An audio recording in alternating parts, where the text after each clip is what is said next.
Radhe Radhe. Shri Harivansh, welcome back to my channel. फिर से आपका स्वागत है चैनल पर। जो कि बैसाख माह चल रहा है, बहुत ही पुण्यमय माह चल रहा है। इसमें हम हर रोज़ एक कथा लेके आएंगे, एक अध्याय लेके आएंगे जिसमें स्वयं बैसाख महात्म्य है। बहुत ही सुंदर है। स्वयं नारद जी इसका वर्णन कर रहे हैं और जानते हैं कि दूसरा अध्याय में क्या नारद जी उसका वर्णन कर रहे हैं, क्या बता रहे हैं कि हमें इसमें क्या क्या करना चाहिए और किन किन चीज़ों का ध्यान और किन किन चीज़ों का स्नान दान शास्त्र धर्म जो भी करना चाहिए उसके बारे में वर्णन कर रहे हैं। नारद जी बोले कि हे राजन, बैसाख के समान कोई महीना नहीं है। समयुग के समान, सतयुग के समान दूसरा युग नहीं है। वेद के समान शास्त्र नहीं है। गंगा जी जैसा कोई तीर्थ नहीं है। जलदान के समान दूसरा दान नहीं और भार्या के समान दूसरा सुख नहीं। खेती जैसा कोई धन नहीं है और जीवन के समान कोई लाभ नहीं है। उपवास जैसा दूसरा तप नहीं, दान जैसा सुख और दया के समान दूसरा धर्म तथा नेत्रों के समान कोई ज्योति नहीं है। भोजन के समान कोई तृप्ति, खेती के समान कोई व्यापार, धर्म के समान कोई हितकारी मित्र नहीं है और सत्य के समान कोई यश नहीं है। आरोग्य समान कोई हर्ष, केशव के समान कोई रक्षक, माधव के तुल्य संसार में कोई पवित्र नहीं है। ऐसा परमोत्तम वैशाख मास से सही भगवान को सदा प्यारा है। भगवान के प्यारे इस महीने को जो लोग बिना व्रत किए व्यतीत किए रहते हैं,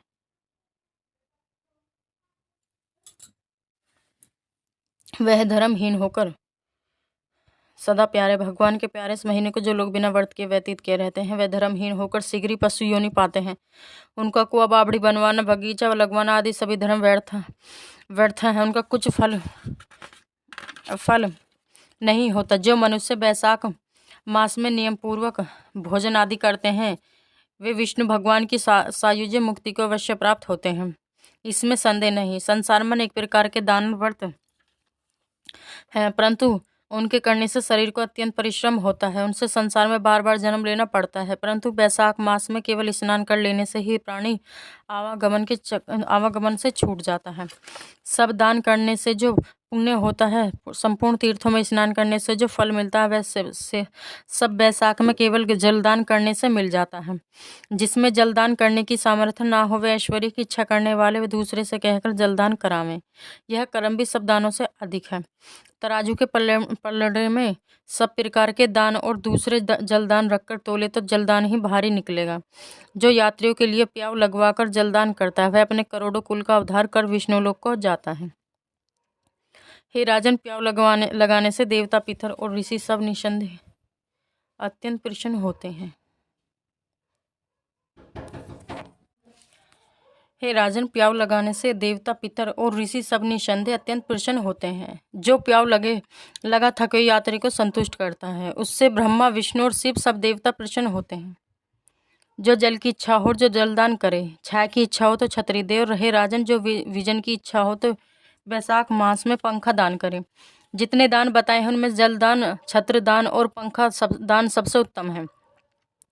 इन्हीं का दान बैसाख में अवश्य करना चाहिए। जो बैसाख के महीने में कुटुंबी ब्राह्मण को जल से भरा घड़ा नहीं देता, वह चातक की योनि पाता है। जो प्यासे महात्मा को शीतल जल पिलाता है, उसे हे राजेंद्र 100 राजसूय यज्ञ करने का फल मिलता है।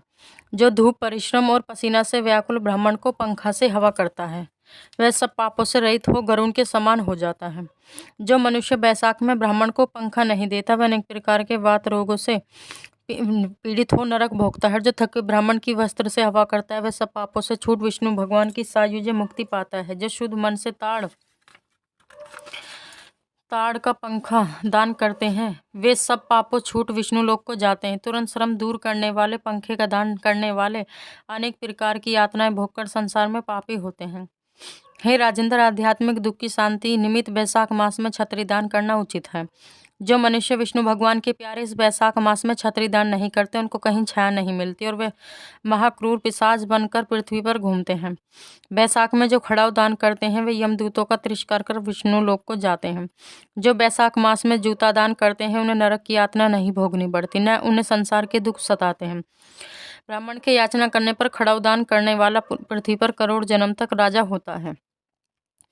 जो मार्ग में श्रम को दूर करने के लिए स्थान बनवाता है, उनका फल वर्णन करने में ब्रह्मा भी असमर्थ हैं। दोपहर को जो कोई अतिथि या ब्राह्मण मिले उसको भोजन कराने का फल ब्रह्मा जी भी वर्णन नहीं कर सकते। हे राजन, अन्नदान मनुष्य को तत्काल तृप्ति करने वाला है। संसार में अन्नदान के समान कोई दान नहीं है। जो मनुष्य मार्ग में थके हुए ब्राह्मण को आसरा देता है, उसके पुण्य करने की ब्रह्मा में भी सामर्थ्य नहीं है। भूखे मनुष्य को स्त्री, पुत्र, घर, वस्त्र, अलंकार, आभूषण कुछ भी अच्छे नहीं लगते। पेट भरने पर ही सब अच्छे लगते हैं।